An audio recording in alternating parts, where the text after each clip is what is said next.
ऐसे ही आप loan waiver की बात हमें समझाते थे जब आप बहुत उधर थे, अच्छे से सुनूंगा, और आप उधर जाके बहुत कुछ और अच्छे से समझाइए, सुनूंगा मैं आपकी बात बहुत अच्छे से मुझे सुनूंगा। इकोनॉमिक्स मत अरे पढ़ाइए यहाँ बहुत पर। He is going to Twitter me, I'm not going to sit here and listen. आपको मौका मिलेगा जवाब देने का। मैं आपकी सारी गालियां सुनूंगा, आप चिंता मत करो, बिना सुने नहीं जाऊंगा, बस promise. And that is there is In the last 3 years, track the data, Gaurav Vallabh ji. मैं डेटा पर झूठ मत बोलिए ना, डेटा पे गलत बात नहीं करनी अब चाहिए। मैं आप सौरभ भारद्वाज जी, नहीं अब क्या होगा, कांग्रेस बीजेपी हाईजैक कर लेंगे? नहीं, अरे वो अच्छे, आप भी कहना शुरू कर दिए क्या आजकल मैं लहसुन प्याज नहीं खाता, पकौड़े तल लो, पान की दुकान लगा लो। हाँ, ये जो पिटा है ना, ये मेन्यू, ये मेरे जैसा दिखने वाला एक बंदा है, इसीलिए। समझ रहे हो ना?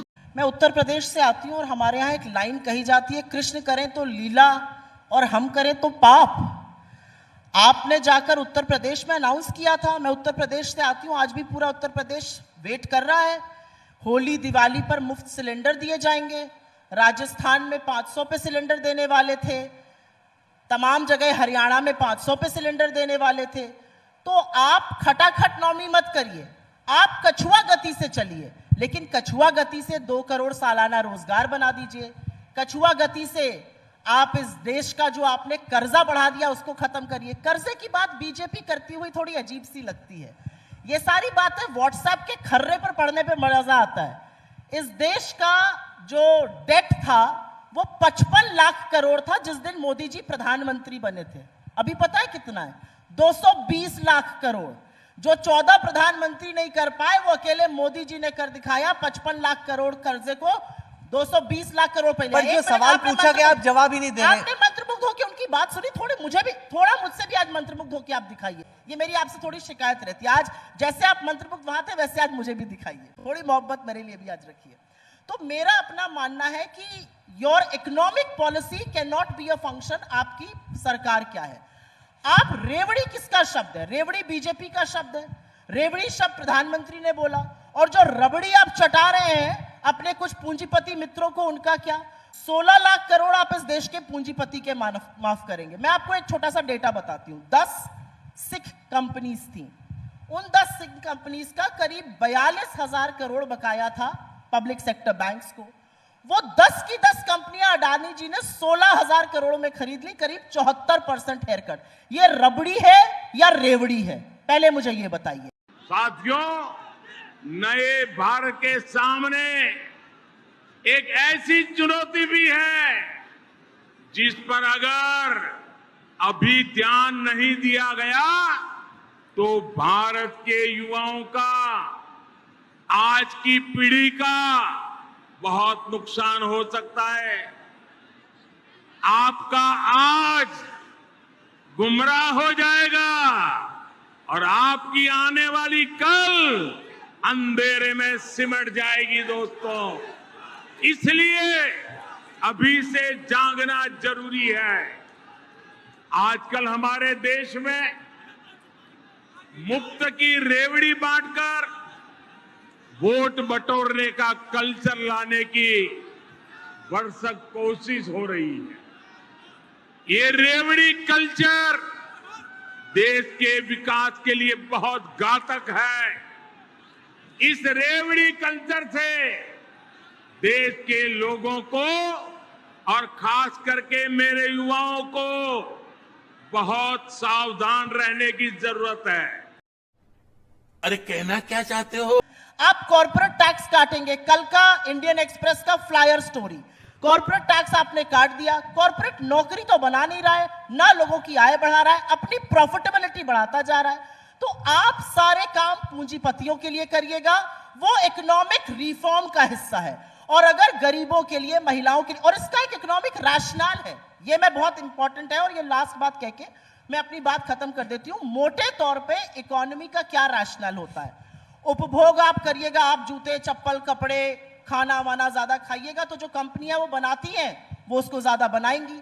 जितना ज्यादा बनाएंगी उतना ज्यादा निवेश करेंगी, जितना ज्यादा निवेश करेंगी उतनी ज्यादा नौकरियां बनेंगी, जितनी नौकरी बनेगी उतना लोगों के हाथ में पैसा जाएगा। आज असलियत यह है कि हिंदुस्तान की सेविंग्स आधी हो चुकी है। 11.5 लाख करोड़ थी 19-20 में, आज 6.5 लाख करोड़ के आसपास है। गोल्ड लोन अपना सोना, अपना मंगलसूत्र गिरवी रख के इस देश का मध्यम वर्ग और गरीब महिलाएं अपना घर चला रही हैं। 51% गोल्ड लोन में इंक्रीज हुआ है। मंगलसूत्र की बात आप करते थे, आप लोगों का मंगलसूत्र गिरवी रखवा रहे। पर आपने सवाल का जवाब नहीं दिया। आप बोल रही है मेरे को को सुनिए, सुनते रहिए। तू समझा? हाँ। नहीं, तू समझा नहीं।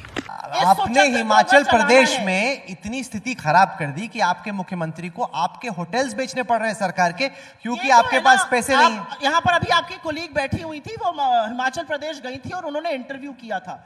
उस इंटरव्यू के पार्ट्स आपके चैनल पर चले और सुक्खू जी ने एक एक बात का खंडन और एक्सप्लेनेशन भी दिया, लेकिन आप लोग अपने लोगों का इंटरव्यू ही नहीं मानते हैं। मैं आपको बताती हूं हिमाचल में क्या हुआ। हिमाचल में जो सेंट्रल गवर्नमेंट की ओर से एजेंसी जाती है डिजास्टर मैनेजमेंट का असेसमेंट करने, वो गई पब्लिक डिजास्टर मैनेजमेंट का असेसमेंट करने। 9,200 करोड़ का बना कि बहुत बड़ा डिजास्टर हुआ था। आपके शांता कुमार कह रहे थे डिजास्टर मैनेजमेंट बहुत अच्छा रहा। 9,200 करोड़ आप क्यों नहीं दे रहे? आपने एनपीएस से वो ओपीएस हुए, आप उनके 9,000 करोड़ पे क्यों बैठे हुए हैं? जीएसटी का 4,200 करोड़ क्यों बकाया है हिमाचल का? ये जो व्हाट्सएप के फर्रे आते हैं ना, उसको पढ़कर यहां पर आकर बोलना बहुत आसान है। हिमाचल में जो अर्थव्यवस्था हमें भाजपा ने दी थी, हम उसको सुचक्र में लाकर 2027 में हिमाचल को पूरी तरह से आत्मनिर्भर करेंगे। और एक आपको और बात बता दूं, हिमाचल की सरकार ने दिवाली के महीने में 2 महीने की तनख्वाह और 4% डीए दिया। भाजपा की किस सरकार ने यह किया? मेरा अपना मानना है, जब तक इकोनॉमी का वो सूचक्र नहीं चलेगा, लोगों के हाथ में पैसा नहीं जाएगा। आप उसको रेवड़ी कहिए, हमारी बला से इस देश के गरीब और मध्यम वर्ग का इस देश के संसाधनों पर हक है और उनको मिलना चाहिए। प्रिया जी, गौरव वल्लभ कह रहे हैं कि हमारा जोर है कि हम कैपेसिटी बिल्ड करें अर्थव्यवस्था में, इंफ्रास्ट्रक्चर पे पैसा खर्च करें। वहां पे जितना ये सरकार खर्च कर रही, इससे पहले किसी भी सरकार ने नहीं खर्च किया। जैसे चीन करते थे पब्लिक वर्क्स पे स्पेंडिंग, वैसे अब भारत की सरकार करे।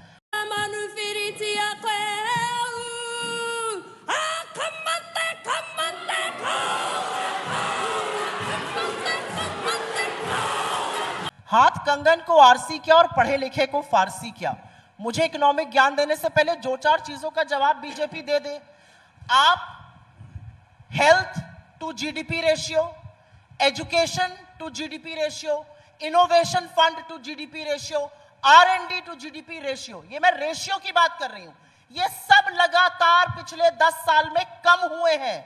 हम एजुकेशन, आप आज 100 रुपए कमा रहे हैं, अगर पहले आप 50 रुपए कमाते थे और 10 रुपए अपने बच्चे की एजुकेशन पे खर्चा करते थे, और 100 रुपए कमाने पर भी 10 खर्चा कर रहे हैं, तो आप कम खर्चा कर रहे हैं एजुकेशन पे। ये काम किया है बीजेपी ने पिछले 10 सालों में एजुकेशन, हेल्थ जैसे सेक्टर्स में।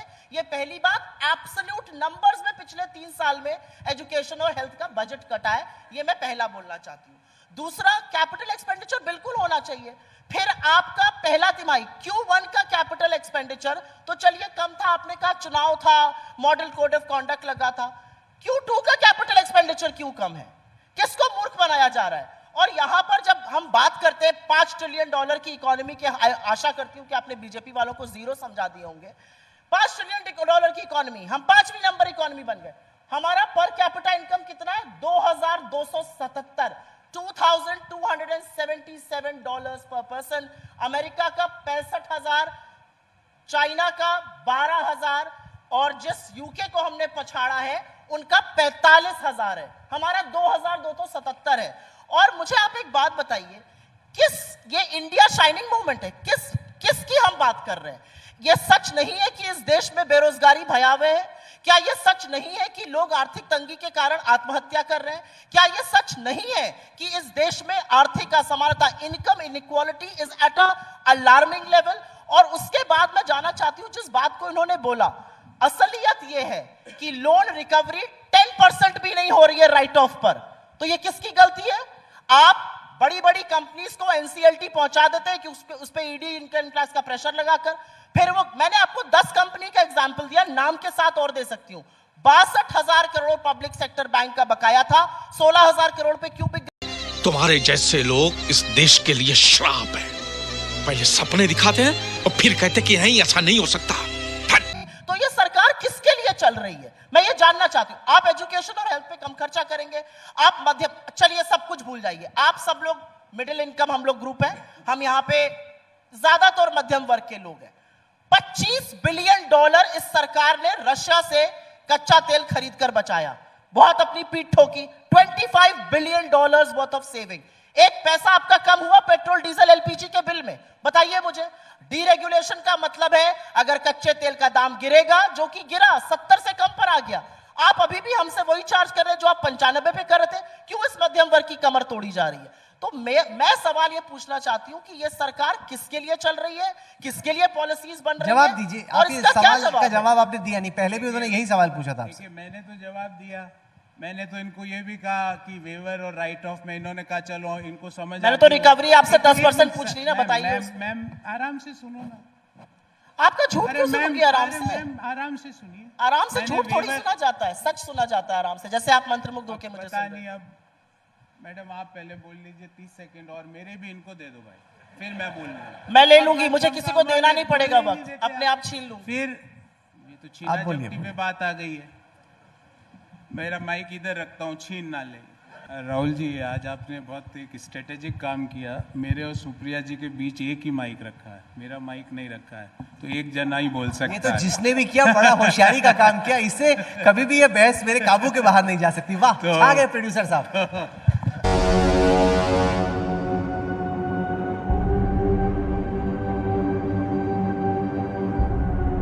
मस्त प्लान है।